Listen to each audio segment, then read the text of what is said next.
আকাশবাণী ডিব্ৰুগড় আগবঢ়োৱা হৈছে অনাতাঁৰ নাট সমাৰোহ 2025।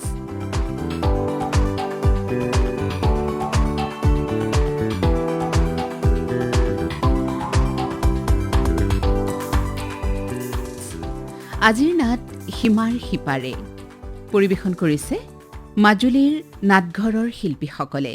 নাটৰ ৰচনা আৰু পৰিচালনা ভাস্কৰজ্যোতি বৰাৰ, সংগীত অংশুমান পাঠক আৰু গৌতম শইকীয়াৰ, প্ৰযোজনা ইন্দিৰা মৰাঙৰ।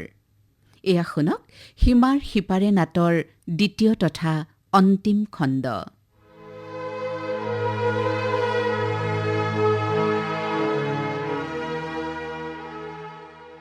কি হ'ল? একো নোকোৱা হলা যে? আচলতে কি জানা নবাৰুণ? কি? তুমি মানুহজন সাংঘাতিক সন্দেহবাদী। সন্দেহবাদী? আৰু মই? হয় তুমি। মই কাক সন্দেহ কৰিম? তোমাক নে মিছিক?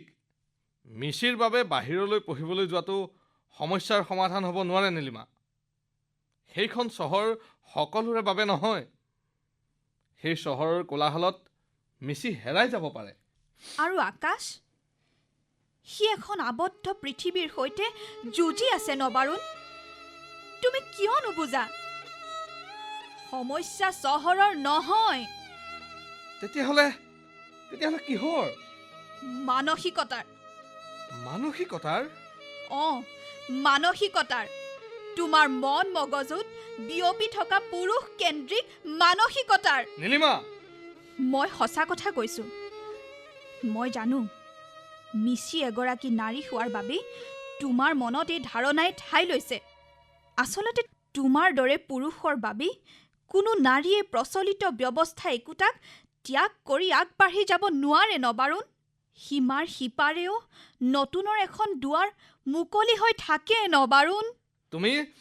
তুমি কিন্তু জোখতকৈ বেছি কথা কৈছা। কিয়? মোৰ কথাই তোমাক আঘাত কৰিছে? কৰক, নহ'লে ইয়াৰ পৰিণাম মিছিয়ে ভোগ কৰিব লাগিব। তুমি কি ক'ব বিচাৰিছা? মই কেতিয়াও নিবিচাৰো যে মোৰ দৰে মিছিৰো সেই একে অৱস্থা হওক। নবাৰুণ, মোৰ দৰে। নীলিমা, তুমি সেই পুৰণা কথাবোৰৰ পুনৰাবৃত্তি নকৰিবা। কৰিম, হাজাৰ বাৰ কৰিম। সেইবোৰ কথা মই কেতিয়াও পাহৰিব নোৱাৰো। মই যি কৰিছিলো আমাৰ ভালৰ বাবে কৰিছিলো। নাই কৰা। তুমি অন্ততঃ মই কি বিচাৰো এবাৰো জানিবলৈ যত্ন নকৰিলা। তুমি কিহৰ কথা কৈছা? বিয়াৰ আগৰ কথাবোৰ মনত নাই? কি হ'ল? একো নকলা যে? আছে।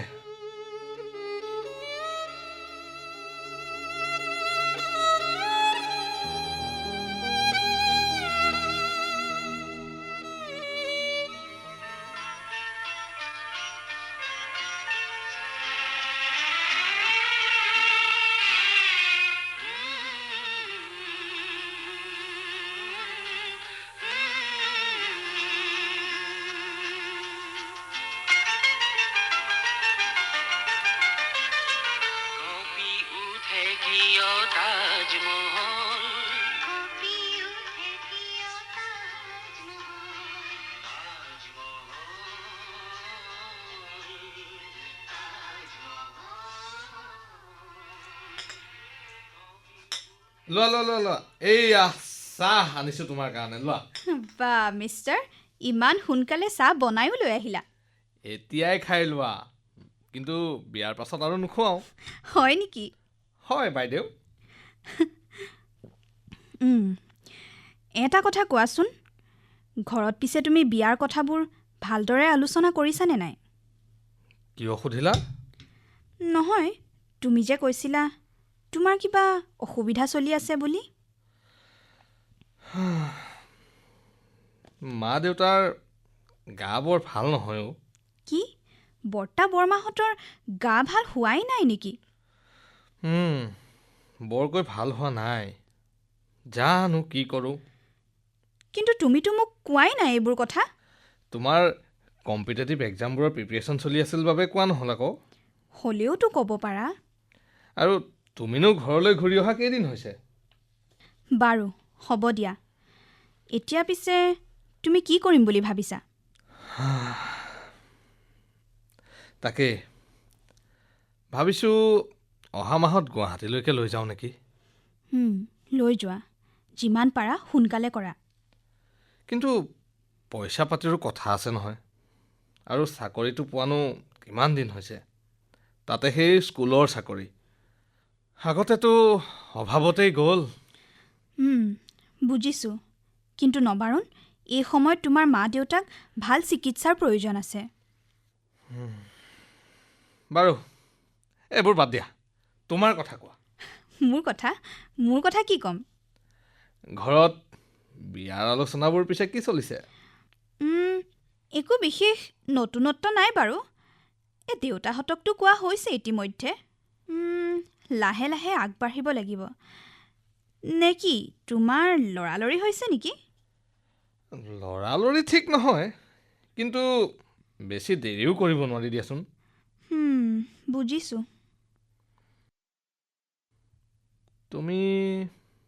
তুমি কিবা ভাবিছা? শুনা না, মই তোমাক কথা এটা কওঁ।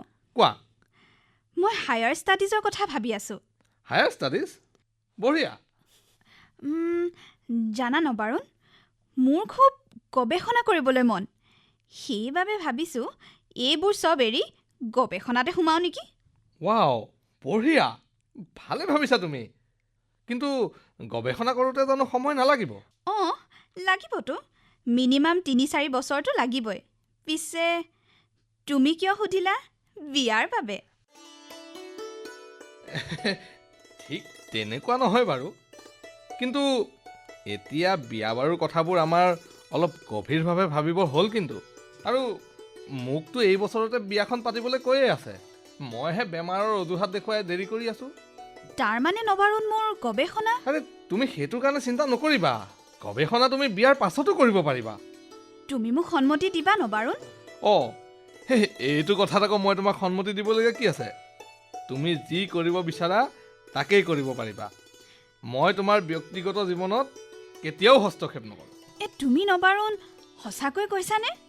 অঁতো আকৌ, মই মিছাকৈ কিয় ক'ম বাৰু? মই কিন্তু তুমি ইমান সমৰ্থন কৰিবা বুলি কেতিয়াও ভবা নাছিলোঁ নবাৰুণ। তোমাক সাধাৰণ মানুহৰ দৰেই যেন লাগিছিল। মোৰ খুব ভাল লাগিলে কথাবোৰ জানি। আচলতে মই গৱেষণাৰ কথাটো তোমাক কেতিয়াবাতে কম ভাবিছিলোঁ। কোৱাহে নহ'ল। নিজৰে প্ৰিপেৰেশ্যন কিবা কিবি চলি আছিলে। কিন্তু এতিয়া মই পূৰা মন ডাঠি লৈছোঁ। মই গৱেষণাই কৰিম। মুঠতে জীৱনত কিবা এটা কৰিমেই। আৰু তুমিতো আছাই। তুমি একদম চিন্তা নকৰিবা। তুমি তোমাৰ ভাল লগা সকলো কাম কৰিব পাৰা। তোমাৰ প্ৰতিভাক মই কেতিয়াও ক্ষয় যাবলৈ নিদিওঁ। মই তোমাৰ সকলো কামতে আছোঁ নীলিমা, তুমি টেনশ্যন নল'বা।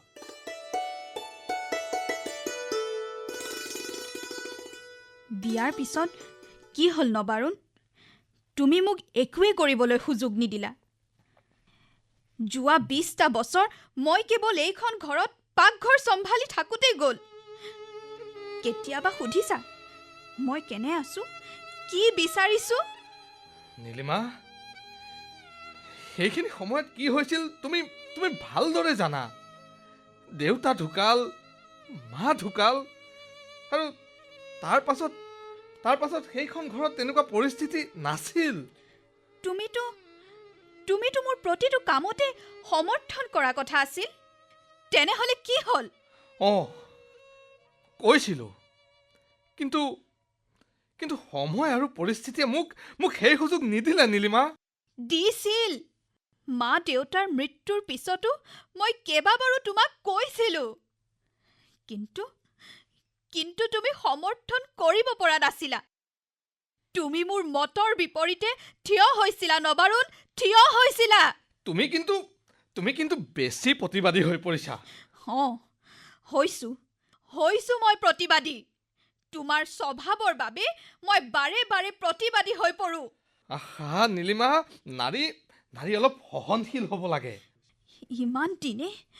ইমান দিনে সহিয়ে আহিছোঁ আৰু নোৱাৰোঁ। মোৰ লগত যি হ'ল সেয়া মই কেতিয়াও মিচিৰ লগত হ'ব দিব নোৱাৰোঁ। তেনেহ'লে মোৰ কথাও শুনা। মই মিচিক তালৈ যাব দিব নোৱাৰোঁ। এয়া মোৰ শেষ সিদ্ধান্ত। নবাৰুণ,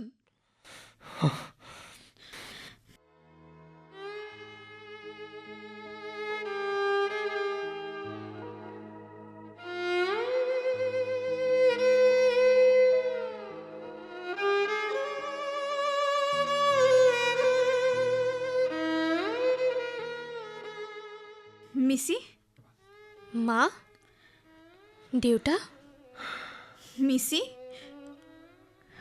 তোমালোকৰ কথাবোৰ শুনি আছিলোঁ। তই কি শুনিলি? যিবোৰ তোমালোকে অথনিৰ পৰা পাতি আছা। দেউতা, তুমি মোক কিয় যাবলৈ নিদিয়া? কোৱা দেউতা। তই সেইখন চহৰত থাকিব নোৱাৰিবি। সমাজখন বৰ ভাল হৈ থকা নাই তাত তই বিপথে পৰিচালিত হবি। দেউতা, তুমি মোক বিশ্বাস নকৰা দেউতা? বিশ্বাস কৰাক নকৰাক লৈ কোনো কথা নাই মিচি। মিছাতে মাৰৰ দৰে তৰ্ক নকৰিবি। তৰ্ক নাই কৰা দেউতা, কিন্তু মই বাহিৰলৈ পঢ়িবলৈ যাবই লাগিব। তুমি লাগিলে যিয়েই নকৰা। তই নোৱাৰ মিচি। ইয়াতে থাকি পিছলৈ অধ্যাপনা কৰাৰ কথা ভাব। কিন্তু কিয়? তই নোৱাৰ বুলি কৈছোঁ, নোৱাৰ। ইয়াৰ বাদে এটা প্ৰশ্নও নুসুধিবি। আচলতে কি জান মিচি, তোৰ দেউতাই নাৰীৰ সম অধিকাৰক সন্মান কৰিব নাজানে। নীলিমা, তুমি আকৌ সেই নাৰীবাদী লেকচাৰ মোৰ ওচৰত নামাৰিবা। কিয় লাজ পাইছা? লাজ? কিহৰ লাজ? অঁ, ক'ত লাজ পাবা? তোমাৰ দৰে পুৰুষবোৰে লাজ পাবই নোৱাৰে। আহা নীলিমা, প্ৰতিটো কথাতে পুৰুষৰ উদাহৰণ নিদিবা তুমি। দিম, কাৰণ তুমি নাৰীক বন্দী কৰি ৰাখিব খোজা। তোমাৰ মনত নাৰীৰ বিদ্বেষৰ প্ৰবল ভাৱ ফুটি উঠিছে নবাৰুণ। মায়ে কোৱা কথাবোৰ হয়নে দেউতা? তুমি সঁচাকৈ মই ছোৱালী হোৱাৰ বাবে যাবলৈ নিদিওঁ বুলি কৈছা? তাৰ বাদে আৰু কি বেলেগ হ'ব মিচি? মোৰ ক্ষেত্ৰতো একে হৈছিল। এতিয়া সেইখিনিকে তোৰ লগতো কৰিব বিচাৰিছে। দেউতা, উত্তৰ দিয়া। তুমি আচলতে কি বিচাৰা? উত্তৰ দিয়া দেউতা। সকলো কাম সকলো মানুহে কৰিব নোৱাৰে। তহঁতৰ কাম কেৱল ঘৰত, বাহিৰত নহয়। দেউতা, তুমি এজন শিক্ষক হোৱাৰ পাছতো কথাবোৰ এনেকৈ ভাবিব পাৰা? অঁ, পাৰোঁ। কাৰণ মই একো বেয়া ভবা নাই। কিন্তু তুমি তেনেকৈ ভাবিলে মই বঞ্চিত হ'ব লাগিব দেউতা। মই মোৰ সপোন কেনেকৈ পূৰণ কৰিম? এইটো এটা মোৰ বাবে ডাঙৰ সুযোগ দেউতা। মই সেইবোৰ একো নাজানো। মুঠতে তই তালৈ যাব নোৱাৰ। ইয়াতেই থাকি যি মন যায় তাকে কৰিব পাৰ। দেউতা, মিচি, বাদ দে। তই তোৰ দেউতাৰ লগত যুঁজিব নোৱাৰিবি। দেউতাৰ অহংকাৰত আঘাত পৰিব। তুমি যিয়েই নোকোৱা নীলিমা, মই মিচিক বাহিৰলৈ যাবলৈ নিদিওঁ। নিদিবা? নেলাগে মিচি যাব। তেনেহ'লে এটা কাম কৰোঁ। কি কাম? তুমি নিজকে পুৰুষতান্ত্ৰিকতাৰ প্ৰতিনিধি বুলি ঘোষণা কৰা। ঘোষণা কৰা যে মই মোৰ পত্নীক কেৱল মাত্ৰ ঘৰৰ কাম কৰিবলৈহে বিয়া কৰালোঁ। মোৰ পত্নী অথবা পৃথিৱীৰ কোনো নাৰীয়ে পুৰুষৰ সমান হ'ব নোৱাৰে। নাইবা পুৰুষৰ সমানে আগবাঢ়িব নোৱাৰে। ঘোষণা কৰা। নীলিমা, তুমি কিন্তু সীমা পাৰ কৰি গৈছা। নাই কৰা। বৰঞ্চ মই তোমালোকে নিৰ্ণয় কৰা সীমাৰেখা চেৰাই যাব খুজিছোঁ। নবাৰুণ, ঘোষণা কৰা যে মই মোৰ পত্নীৰ লগত কৰা একেবোৰ দাম্ভিকতা মিচিৰ লগতো কৰিব বিচাৰিছোঁ। আহা, তুমি মোক সঁচাকৈ অধৈৰ্য কৰি পেলাইছা নীলিমা।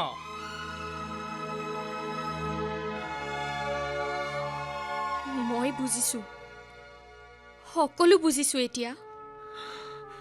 কি কি বুজিছ তই? মায়ে কোৱা কথাবোৰ মিছা নহয় দেউতা। তইও মনে মনে থাক মিছি। তই এইবোৰ একোৱেই নাজান।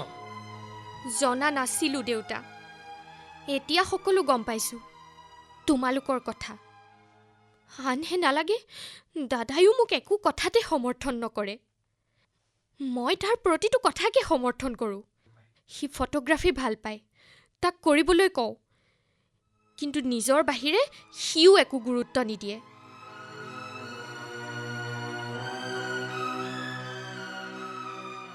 কালিও খবৰটো পাই ইমান উৎসাহেৰে প্ৰথমতে তাকেই ফোন কৰিছিলোঁ। তাৰ পৰা এষাৰিও উৎসাহজনক মন্তব্য নাপালোঁ মা। ইহঁত চব একে মিছি। ইহঁতে আমাক দুৰ্বল বুলি ভাবে, আমাক নিশকতীয়া বুলি জ্ঞান কৰে। নিজৰ চোলাটো ধুই খাব নোৱাৰে, কথা আকৌ কি চাবা। ইহঁতৰ চিন্তাত কেতিয়াবাতে ঘূনে ধৰিছে। বাপেক চাইহে পুতেক। নীলিমা, আমি সব ঠিকেই আছো। মাত্ৰ তোমালোকেহে সম অধিকাৰৰ টেটু ফালি ফালি নিজৰ অস্তিত্ব কি একেবাৰে পাহৰি পেলাইছা। নাই পাহৰা নবাৰুণ। আমি আমাৰ অস্তিত্বৰ হকে যুঁজি আছো আৰু যুঁজি থাকিম। নাৰী কোনো পণ্য সামগ্ৰী নহয় নবাৰুণ, যে তুমি যি ইচ্ছা তাকেই কৰিবা। কিন্তু মা, এনেকুৱা পৰিৱেশত মই কি সিদ্ধান্ত লওঁ? মই পাৰিমনে মা? মা, মই মোৰ সপোনটোক বাস্তৱ ৰূপ দিব খোজো মা। মিছি, তই পাৰিবই লাগিব। তোক কোনেও বাধা দিব নোৱাৰে। তোৰ সৈতে মই আছো মিছি। এইখন ঘৰৰ পৰা মই যিখিনি পাইছোঁ সেইখিনিৰ ছাঁ তোৰ গাত পৰিবলৈ মই নিদিওঁ। ইয়াৰ বিনিময়ত যিকোনো স্তৰলৈ নামিবলৈ মই বাধ্য। তই চিন্তা নকৰিবি মিছি। তই পঢ়িবলৈ যাবই লাগিব আৰু ভালদৰে তই পঢ়া শুনা কৰি তোৰ সপোন বাস্তৱ কৰিব লাগিব। এইখন ঘৰত আৰু এজনী নীলিমাৰ মৃত্যু ঘটিব নোৱাৰে। নীলিমা, তুমি এইবোৰ কি কথা কৈছা? মই ঠিকেই কৈছোঁ। এইখন ঘৰত নীলিমাৰ কাহানি বাই মৃত্যু ঘটিছে। সেয়েহে নবাৰুণ, তুমি মিছিৰ সৈতে এনে অন্যায় কৰিব নোৱাৰা। কোৱা নবাৰুণ, কোৱা। দেউতা, কোৱা। তুমি মোক তোমাৰ পিঞ্জৰাৰ পৰা মুক্ত কৰি দিছো বুলি ঘোষণা কৰা। কোৱা দেউতা। ঠিক আছে, মই ঘোষণা কৰিছোঁ। আজিৰ পৰা মই তোক মুক্ত কৰি দিলোঁ। তই যি বিচাৰ, য'তেই পঢ়িব বিচাৰ তাতেই পঢ়িব পাৰিবি। হয়, মই কিছু ক্ষেত্ৰত তোৰ মাৰৰ সৈতে ভুল কৰিছিলোঁ। বহু ক্ষেত্ৰত মোৰ মানসিকতাৰ পৰিৱৰ্তন নহ'ল আৰু সেইবাবে নিজৰ মাজতে কিছু অন্তৰ্দ্বন্দ্ব চাপ পৰিছিল। নবাৰুণ, মোৰ খুব ভাল লাগিছে নবাৰুণ। শেহতীয়াকৈ হ'লেও তুমি এই কথা উপলব্ধি কৰিছা। নীলিমা, তোমালোকক মোৰ আৰু ক'বলৈ একোৱেই নাই। তোমালোকে যি ভাল দেখা তাকেই কৰা। এতিয়াৰ পৰা মোৰ তোমালোকৰ কোনো কথাতেই অভিযোগ নাই। মাত্ৰ এটা কথা মনত ৰাখিবা, অত্যাধিক স্বাধীনতাই মানুহক শিপাৰ পৰা উঘালি পেলায়।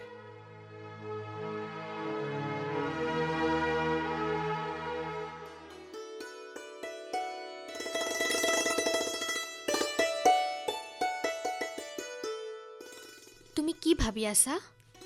নাই, ভাল লাগিছে যে তই এতিয়া মুক্ত মনে নিজৰ বিচৰাখিনি কৰিব পাৰিবি। আজিৰ পৰা তোৰ এটা নতুন বাট মুকলি হৈছে মিছি। তই এই বাটত নিজ ইচ্ছামতে যাব পাৰিবি। মা, তোমাৰ চাগে নিশ্চয় বেয়া লাগিছে। কিয় বেয়া লাগিব মিচি? নহয়, দেউতাই যে তোমাক গৱেষণাৰ বাবে অনুমতি দিয়া নাছিল।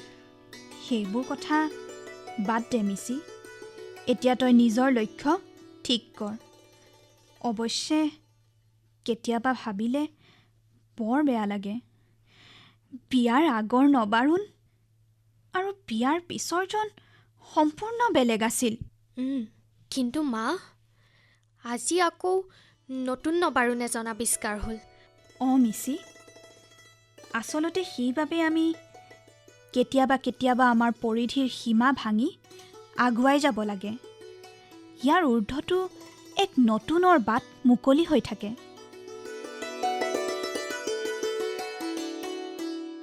হয় মা, তুমি ঠিকেই কৈছা।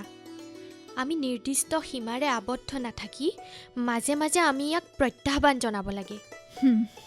হ'ব, এতিয়া তই যা মিচি। এই নতুনৰ বাটেৰে তই আগুৱাই যা। কেৱল মাত্ৰ বাটত লগ পোৱা খলা বোমাবোৰত উজুতি নাখাবি। যা মিচি, যা। আৰু তুমি কি কৰিবা মা? মই আৰু কিনো কৰিম, ঘৰৰ কাম আৰু প্ৰতিবাদ। হ'ব মা। কিয়, তোমাৰ মিটিং নাছিল জানো? অঁ আছে আকৌ, মই পাহৰিছিলোঁৱে। কিহৰ মিটিং মা? নাৰী সবলীকৰণ।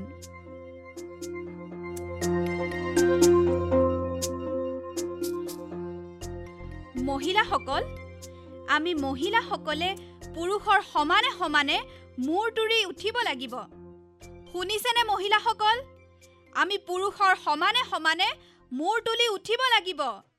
সমাজৰ প্ৰতিটো আৰ্থ-সামাজিক দিশৰ হকে আমি কাম কৰিব লাগিব। কিন্তু মনত ৰাখিব, আমি আমাৰ ঘৰুৱা কাম বনকো নস্যাৎ কৰিলেও নহ'ব। তাৰ সমান্তৰালভাৱে আমি আমাৰ অৰ্থনৈতিক উন্নয়নৰ সম অধিকাৰৰ হকে মাত মাতিব লাগিব।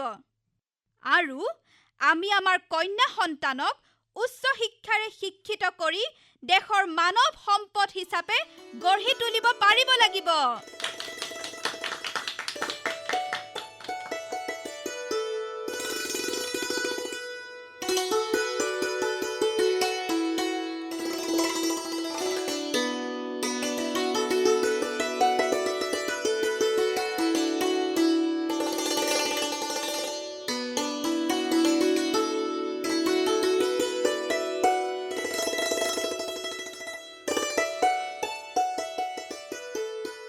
শ্ৰোতাসকলে ইমান পৰে অনাতাঁৰ নাট সমাৰোহ 2025ত সীমাৰ সিপাৰে নাটৰ দ্বিতীয় তথা অন্তিম ভাগ শুনিলে। ৰচনা আৰু পৰিচালনা আছিল ভাস্কৰজ্যোতি বৰাৰ। পৰিৱেশন কৰিলে মাজুলীৰ নাটঘৰৰ শিল্পীসকলে। সংগীত আছিল অংশুমান পাঠক আৰু গৌতম শইকীয়াৰ।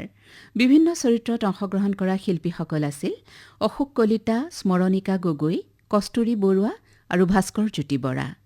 প্ৰযোজনা সহযোগী প্লাৱন ৰাজখোৱা আৰু নাটখনিৰ প্ৰযোজনা ইন্দিৰা মৰাঙৰ। সামগ্ৰিক পৰিকল্পনা লোহিত ডেকাৰ।